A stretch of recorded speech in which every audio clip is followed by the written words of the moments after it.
दोस्तों नमस्कार। आज हम 66वीं बीपीएससी पीटी 66वीं बीपीएससी मेंस के लिए चर्चा करेंगे डब्ल्यूटीओ और एग्रीकल्चर।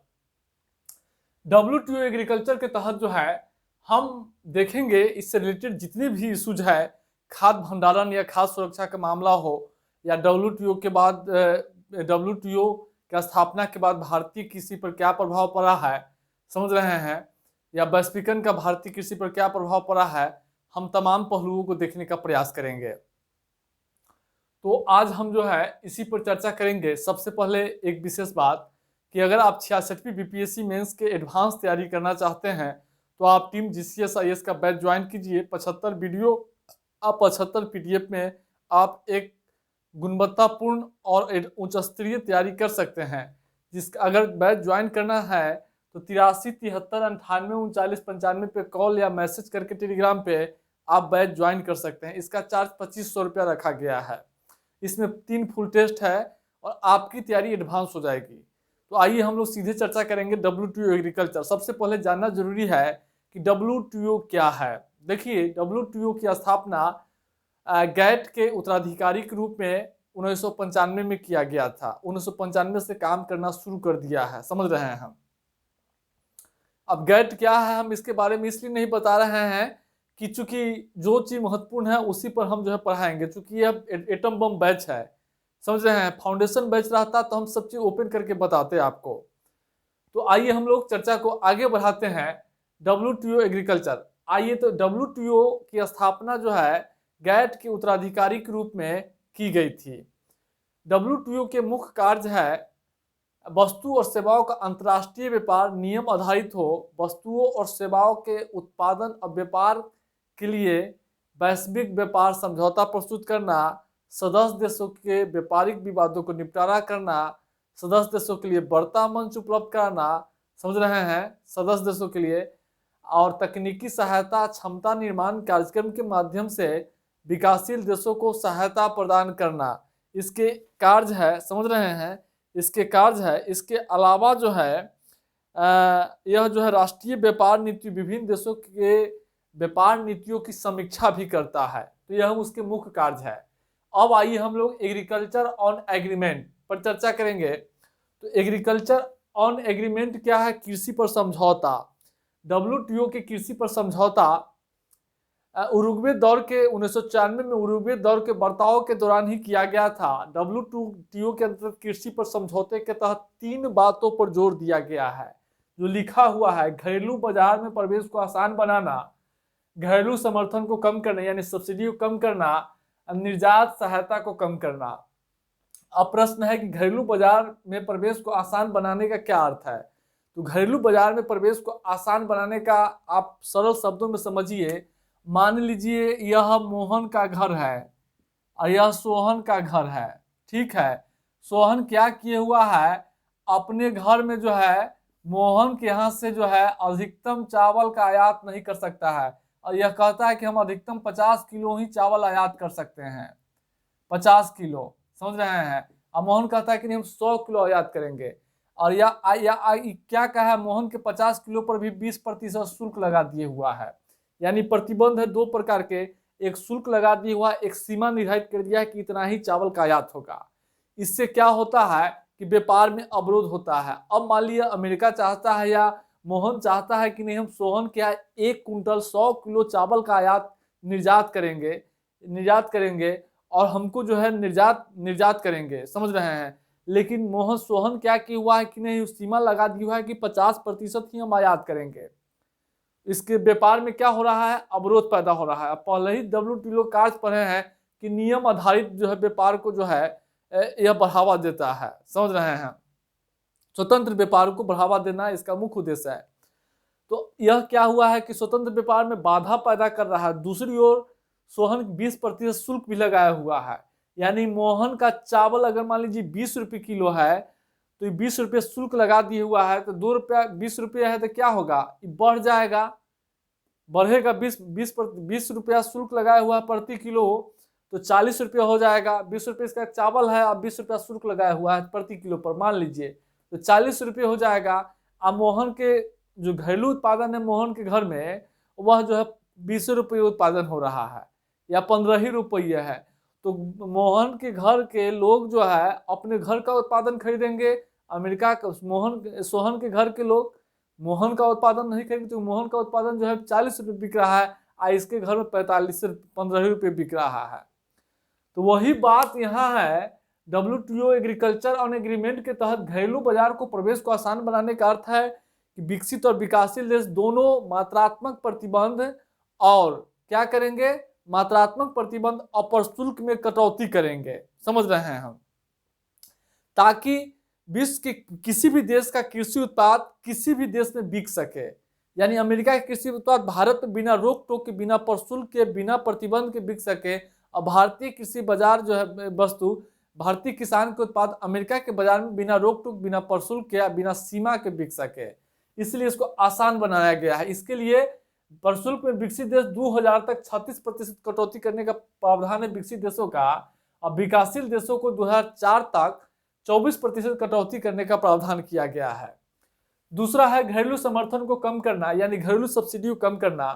तो देखिए, सबसे पहले यह जानना जरूरी है कि सब्सिडी कैसे जो है व्यापार में अवरोध पैदा करता है, समझ रहे हैं हम मान लीजिए अमेरिका दे देते हैं और हम इंडिया दे देते हैं, दो देश कंट्रीज है।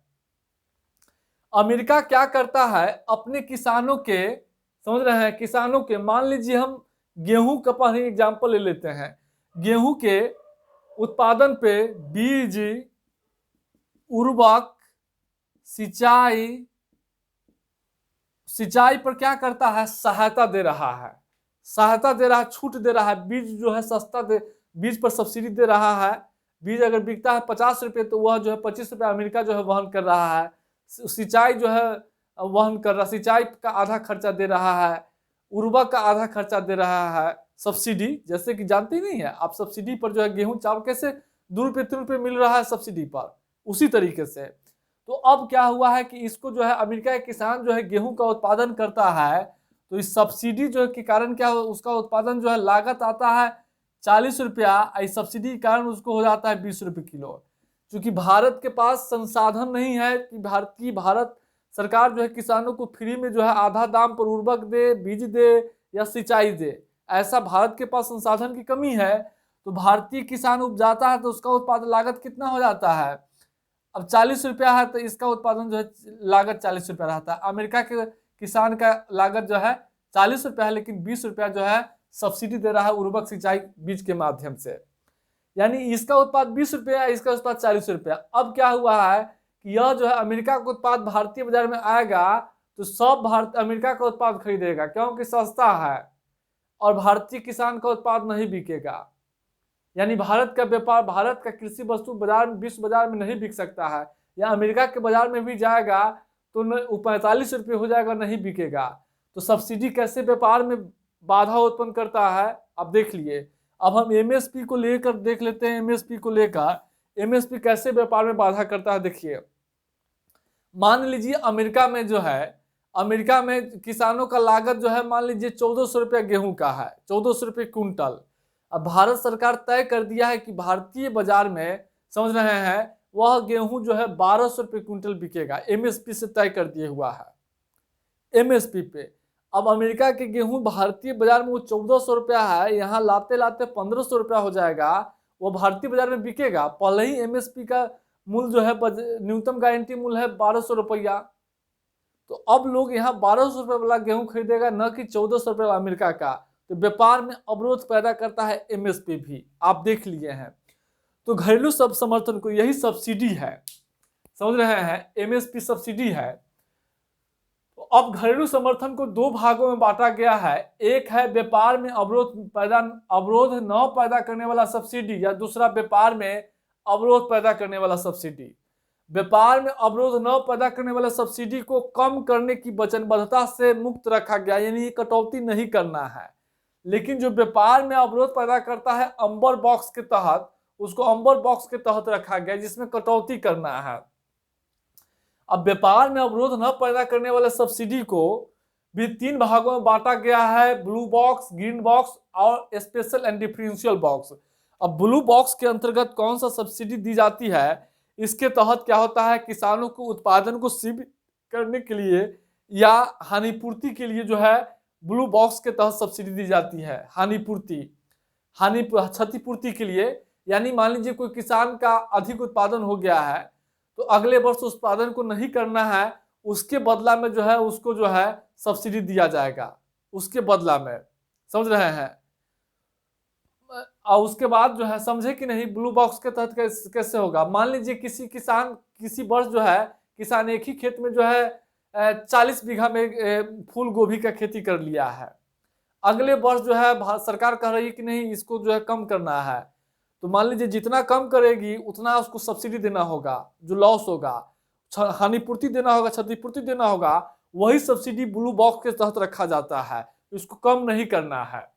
लेकिन ग्रीन बॉक्स के तहत जो सब्सिडी दी जाती है पर्यावरण संरक्षण कार्यक्रम के तहत, अब मिट्टी का जुताई के लिए, जमीन का समतल करने के लिए, जल संसाधन के लिए जो सब्सिडी दी जाती है पर्यावरण संरक्षण के लिए, अनुसंधान विकास प्रशिक्षण के लिए, ग्रामीण विकास आधारित संरचना के विकास के लिए, उसको ग्रीन बॉक्स के तहत रखा गया है।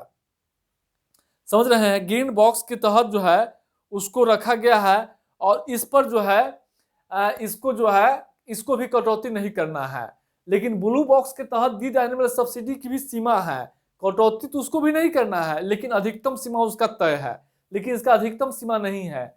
स्पेशल एंड डिफरेंशियल बॉक्स के तहत विकासशील देशों के किसानों को जो है कृषि इनपुट पर जो है कुछ सहायता दिया जाता है, कुछ निवेश सहायता दिया जाता है स्पेशल एंड डिफरेंशियल बॉक्स के तहत।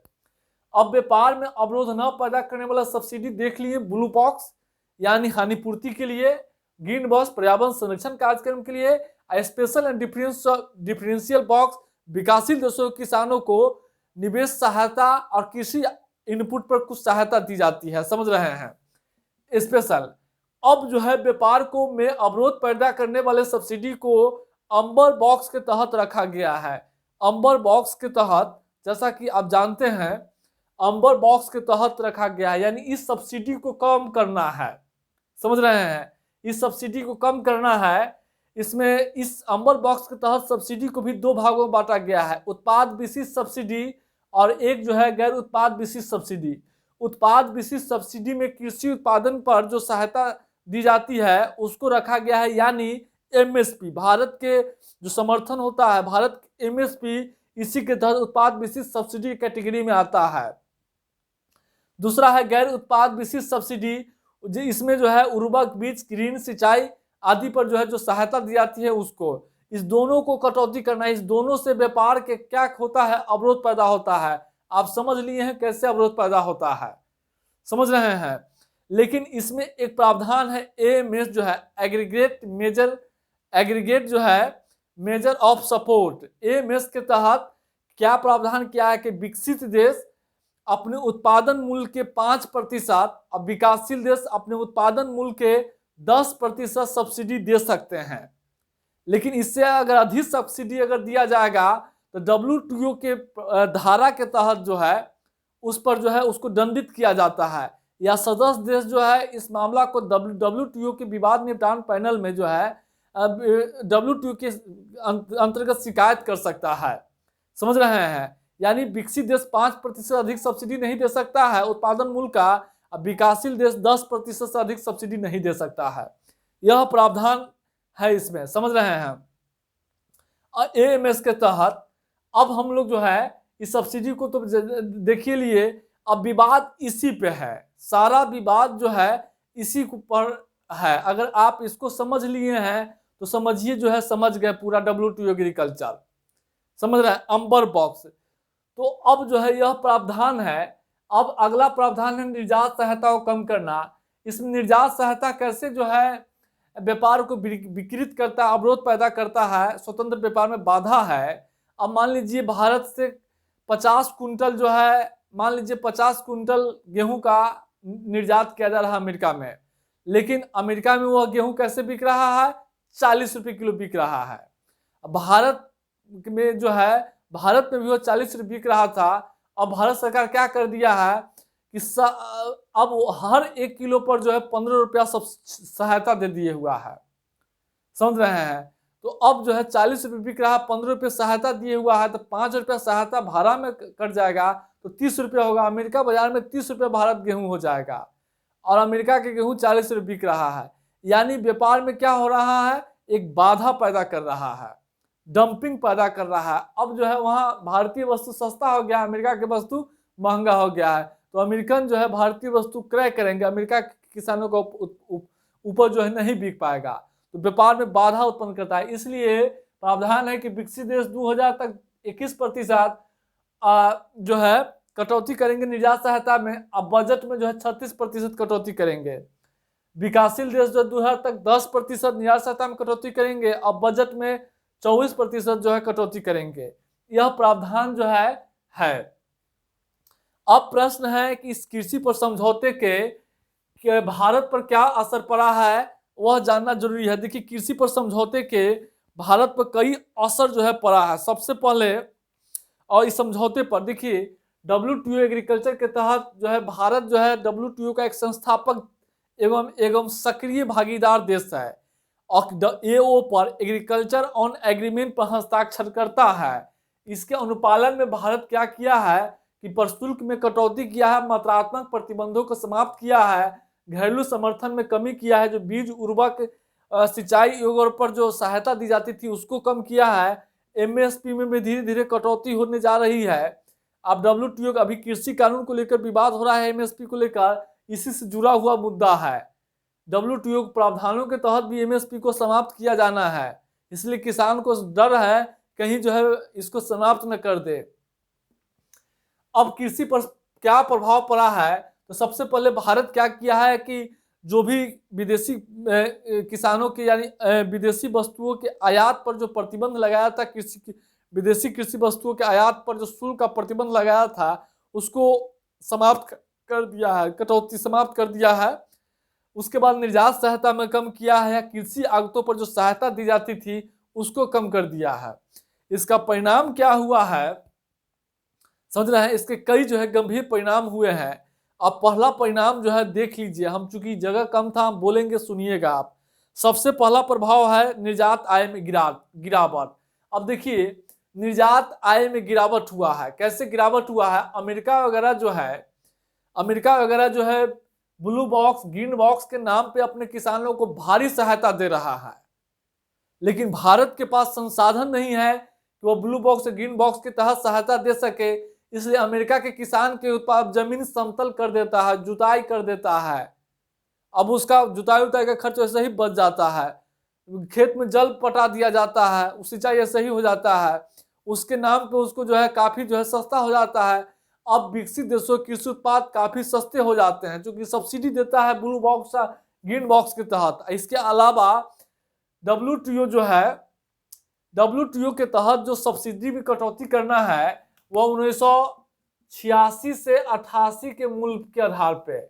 अब 1986-88 में जो है वह उन लोगों का काफी सहायता देता था। वो कितनों कम करेगा, अभी 20% कम करेगा, फिर भी भारत से बहुत अधिक होगा उसका।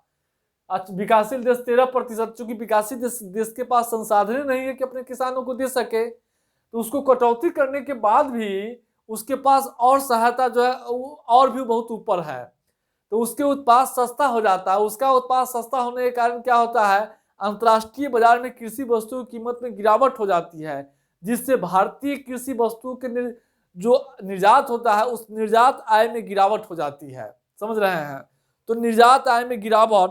दूसरा, खाद्य सुरक्षा प्रभावित होता है। अब देखिए, खाद्य सुरक्षा कैसे प्रभावित हो रहा है यह देखना जरूरी है। WTO एग्रीकल्चर और एग्रीमेंट से, तो देखिए इसमें अम्बर बॉक्स के तहत नियम है, समझ रहे हैं, AMS के तहत देख रहे हैं कि विकासशील देश अपने उत्पादन मूल्य के अधिकतम जो है 10% ही सहायता दे सकते हैं उत्पादन मूल्य के। अब मान लीजिए इस उत्पादन मूल्य का आकलन जो है 1986 से 88 के आधार मूल्य पर किया जाता है, यानी 1986-88 में जितना मूल्य था उस मूल्य के अनुपात में जो है आपको सहायता देना है। इसका परिणाम क्या हुआ कि भारत 67% आबादी को खाद्य सुरक्षा अधिनियम 2013 के तहत 2 रुपये 3 रुपये चावल जो है उपलब्ध कराता है, उसमें अवरोध पैदा कर रहा है। कैसे, अब मान लीजिए भारत जो है सार्वजनिक भंडार PDS जो राष्ट्रीय खाद्य सुरक्षा अधिनियम के तहत खदानों की आपूर्ति के लिए क्या कर रहा है, अनाज खरीदता है एमएसपी पे।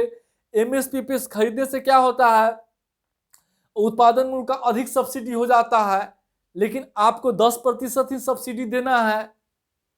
लेकिन अब 67% आबादी को सस्ते दाम पे गेहूं चावल अगर उपलब्ध करा रहे हैं तो सब्सिडी ज्यादा ना हो जाएगा, आपका जो भी जितना उत्पादन हो रहा है उस मूल्य से ज्यादा हो जाता है।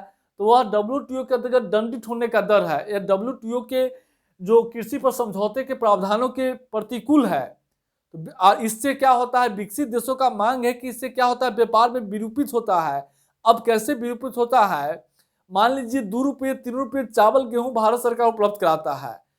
अब अमेरिका के किसान के उत्पाद गेहूं और चावल भारत में बिक पाएगा, क्योंकि सबको तो पहले ही सस्ता दाम पर चावल गेहूं मिल रहा है, तो उसका उपज कैसे खरीदेगा। इसलिए इसका विरोध किया जा रहा है कि भारतीय खाद्य सुरक्षा अधिनियम के तहत जो सस्ते दाम पे अनाज दिए जाते हैं, इसका विरोध किया जा रहा है। डब्ल्यूटीओ में जो खाद्य सुरक्षा और भंडारण की जो मुद्दा है, मुख्य रूप से यही मुद्दा है, समझ रहे हैं। तो अब क्या हुआ है, इसके तहत जो है इस पर जो है खाद्य सुरक्षा प्रभावित होता है।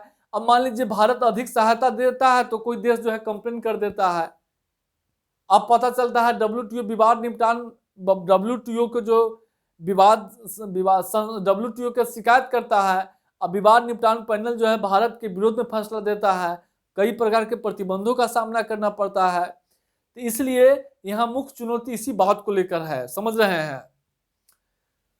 तो सबसे खास सुरक्षा प्रभावित होता है, यह देख लीजिएगा। दूसरा है कि लागत में डब्ल्यूटीओ के कृषि पर समझौते के अलावा बौद्धिक संपदा अधिकारों पर जो है बीज पे, उर्वरक पे, कीटनाशक पे, कृषि वस्तु के दवाइयों पर जो है पेटेंट लेने की सुविधा है, और जिसको पेटेंट होता है वही उस वस्तु का उत्पादन करके बेच सकता है। अब क्या है कि विकसित देशों के मल्टीनेशनल कंपनी के पास महंगे महंगे कृषि कीटनाशक दवाओं का, बीजों का, कपास के बीजों का या अन्य चीजों के बीजों का पेटेंट है। और वह क्या करता है, पेटेंट प्राप्त कर लिए हुआ है और महंगे दामों पर उर्वरक है, कीटनाशक है, बीज है, वो बेचता है। जिससे क्या होता है, लागत में वृद्धि हो गई है। लागत में वृद्धि होने से क्या हो गया है, लागत में वृद्धि होने से क्या है कि भारतीय किसान की जो है मुनाफा आय पर असर पड़ रहा है और उनके आय में जो है ऐतिहासिक रूप से गिरावट हो रही है। जिस कारण जो है बैंकों का ऋण नहीं चुका पा रहा है, जिस कारण जो है देख रहे हैं कि किसानों की आत्महत्या जो है बढ़ती जा रही है। और लागत में वृद्धि और भी कारण है। अब लागत में वृद्धि के कारण है कि पहले सरकार जो है क्या होता है, उर्वरक बीज सिंचाई पर जो है सहायता देता था, समझ रहे हैं, उस सहायता में भी कटौती कर दिया गया है। इससे लागत में और वृद्धि हो गया है।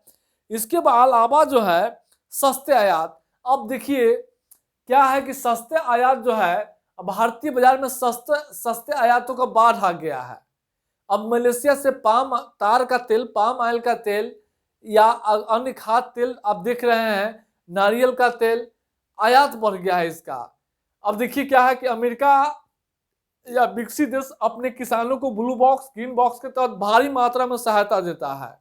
इसके अलावा वह पहले ही से इतना सहायता दे रहा है कि कटौती करने के बाद भी उसका सहायता अभी बहुत है, जिसके कारण उसके उत्पाद सस्ते रहते हैं। और उनके सस्ते उत्पाद क्या करते हैं, अंतर्राष्ट्रीय बाजार में भारत के पास संसाधन की कमी है, इसलिए और जो भी सहायता दी जाती थी उसको कटौती कर दी गई है, और इसलिए भारतीय किसान के उत्पाद महंगे हो जाते हैं।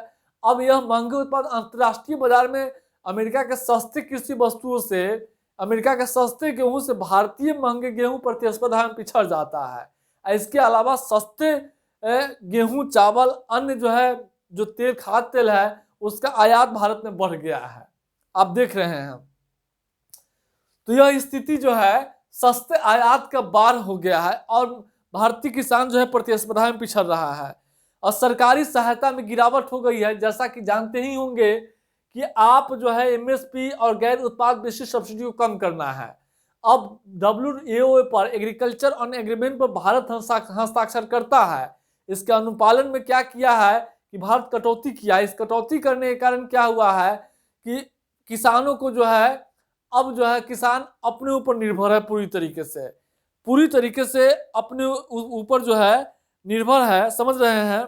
इससे भारतीय किसानों के लागत में, किसानों के उत्पादों में, भारतीय किसानों के जो कृषि उपज है उसके उपजों के लागत में वृद्धि हुआ है, उनकी आय में गिरावट हुई है। इसके अलावा कृषि संकट, हाल के वर्षों में जो कृषि संकट उत्पन्न हुआ है, सार्वजनिक निवेश में गिरावट। अब देखिए सहायता में कमी करने से, समझ रहे हैं, इस सहायता में कमी करने से या महंगे दामों पर बीजों को खरीदने से लागत में काफी वृद्धि हुई है। आय पर, किसान को आय पर प्रतिकूल असर पड़ा है, समझ रहे हैं। ये और उसके बाद अमेरिका, विकसित देशों के सस्ते कृषि वस्तुओं से भारतीय की बाजार में जो है उनके उत्पाद उचित दाम पे नहीं बिक पाते हैं। इसलिए क्या हुआ है, कृषि संकट में उत्पादकता और जो है आय में गिरावट होने से कृषि संकट जो है पैदा हुआ है। तो आप कृषि संकट है, इसके अलावा जो है उसके बाद कृषि समृद्धि में भी गिरावट हुआ है। तो देखिए कृषि विकास दर पहले ही हम बताए थे कि ट्रेंड में कैसे कृषि समृद्धि दर में गिरावट हुआ है। तो तमाम कारण मिलकर कृषि जो विकास दर है कृषि का, वह उसमें गिरावट हुआ है। अब इसके अलावा WTO के अंतर्गत कुछ लाभ भी मिला है, उसको भी गुणगान करना चाहिए। जहां नकारात्मकता होगा वहां सकारात्मकता भी रहती है। अब सकारात्मक प्रावधान क्या है, देखिए सबसे पहले कृषि वस्तुओं के लिए WTO के अंतर्गत एक पूरा वैश्विक बाजार, नए बाजार प्राप्त हुआ है। भारतीय किसानों को नए नए कृषि प्रौद्योगिकी प्राप्त हुआ, जैसे सूक्ष्म सिंचाई है, नए नए कृषि यंत्र जो है प्राप्त हुआ है। उसके बाद उत्पाद विशिष्ट जो है उत्पादन का विविधीकरण हुआ है। मान लीजिए विश्व बाजार में भारतीय काजू का, चाय का अधिक मांग है, तो भारतीय किसान भी क्या है, इसको उपजाने के लिए प्रेरित हुआ है, समझ रहे हैं। उपजा या बासमती चावल का जो है अधिक मांग है, तो भारतीय किसान भी बासमती चावल का जो है उत्पादन बढ़ाने के लिए प्रेरित हुआ है। उत्पाद का विविधीकरण हुआ है। इसके अलावा व्यवसायिक खेती को अब वैश्विक बाजार में जो है बागवानी उत्पादों को, चीनी का, इस सब का जो है क्या हुआ है, सस्ती सूती वस्त्रों का मांग में वृद्धि हुआ, निर्यात किया जाता है। चाय का, कॉफी का, तो इससे कृषि का क्या हुआ है, व्यवसायीकरण बढ़ा है, निर्यात बढ़ने से चाय, कॉफी सब का, काजू का। इसके अलावा जो है कृषि वस्तुओं के, कुछ कृषि वस्तुओं के निर्यात में वृद्धि भी हुआ है WTO के एग्रीकल्चर ऑन एग्रीमेंट के बाद।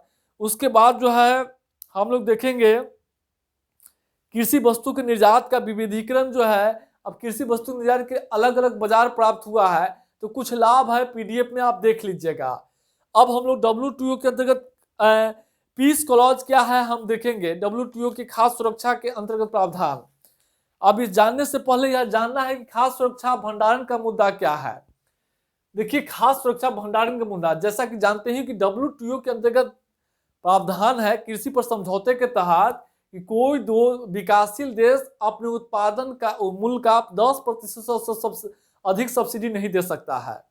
लेकिन विकासशील देश की गरीबी के कारण यहाँ के लोगों की खाद्य आवश्यकताओं को पूर्ति करने के लिए बड़ी मात्रा में लोगों को जो है सस्ते दामों पर खाद्य उपलब्ध कराया जाता है।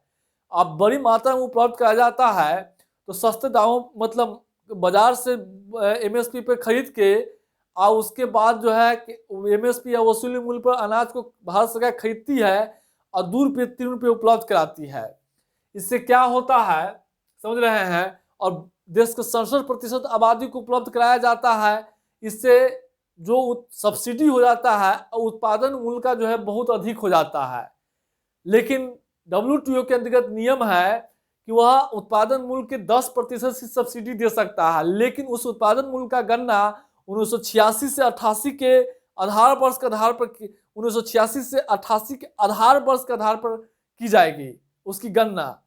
1986-88 में 1986-88 में जितना मूल्य था उसके आधार वर्ष के मानकर, समझ रहे हैं, उसका आकलन, उस मूल्य का आकलन किया जाएगा समग्र माप का, समझ रहे हैं। इसका परिणाम क्या होता है कि सब्सिडी की राशि जो है बहुत कम हो जाती है।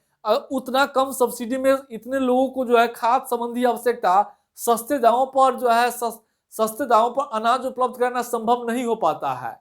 संभव नहीं हो पाएगा तो लोग जो है भूखमरी या कुपोषण की स्थिति व्याप्त हो जाएगी। इसलिए समझ रहे हैं भारत सहित सभी देश मांग कर रहे हैं कि इस व्यवस्था को इस व्यवस्था में सुधार किया जाए। समझ रहे हैं। तो विकासशील देशों के, गरीब देशों के, विकासशील देशों के लोगों को खाद्य सुरक्षा मुहैया कराने के लिए कुछ अस्थायी प्रावधान किए गए हैं पीस क्लॉज के तहत, शांति खंड के तहत। तो प्रारंभ में पीस क्लॉज का प्रावधान जो है एग्रीमेंट ऑन एग्रीकल्चर एओए के अनुच्छेद 13 में जो है पीस क्लॉज का प्रावधान किया गया था। प्रारंभ में यह 2003 तक ही था, 9 वर्ष के लिए ही था, यानी 1994 से 2003 तक वह समाप्त हो गया था। इसके तहत क्या था, पीस क्लॉज के तहत अगर कोई देश की सब्सिडी जो है खाद्यान्न संबंधी आवश्यकता, खाद्य सुरक्षा और अनाजों के जो बफर स्टॉक है या पीडीएस सिस्टम के तहत जो भंडारण है, अगर उसकी सीमा जो है 10% से अधिक जाता है, उत्पादन मूल्य के 10% से अधिक जाता है, तो उसके तहत WTO के तहत कोई देश जो है कार्रवाई का मांग नहीं कर सकते हैं या उसको चुनौती नहीं दे सकते हैं। समझ रहे हैं पीस क्लॉज। तो लेकिन इसको जो है समाप्त कर दिया गया 2003 में।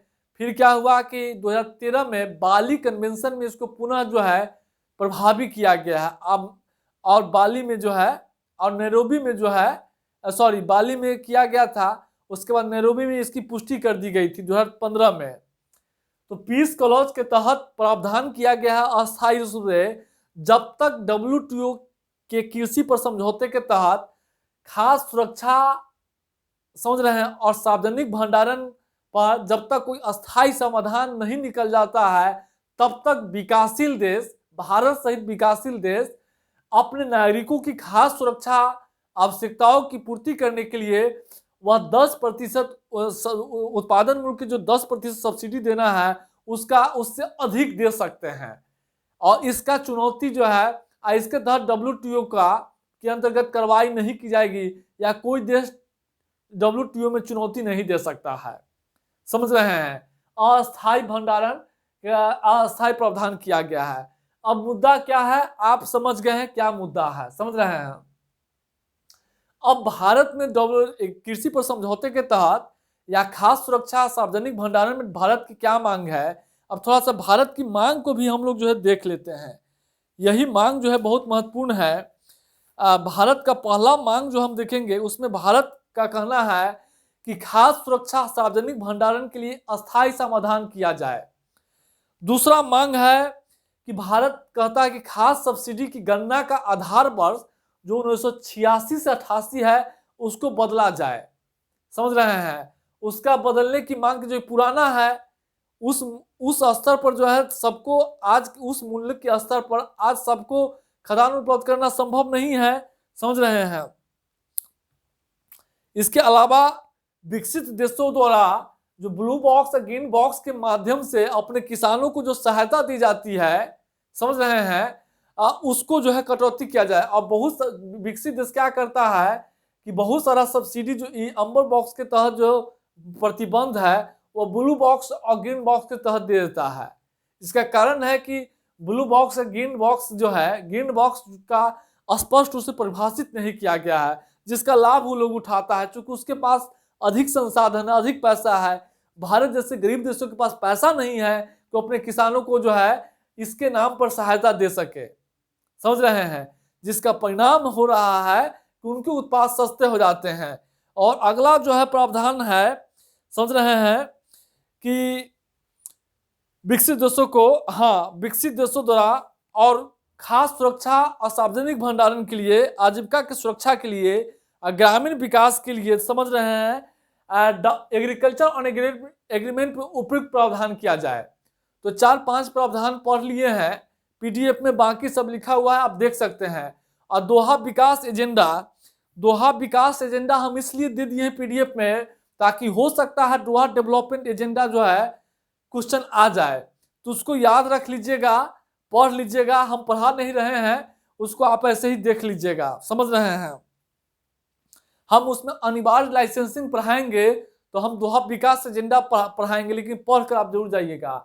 तो इसी के साथ WTO एग्रीकल्चर को समाप्त की जाती है। नेक्स्ट क्लास जो है कल खाद्य सुरक्षा देखेंगे।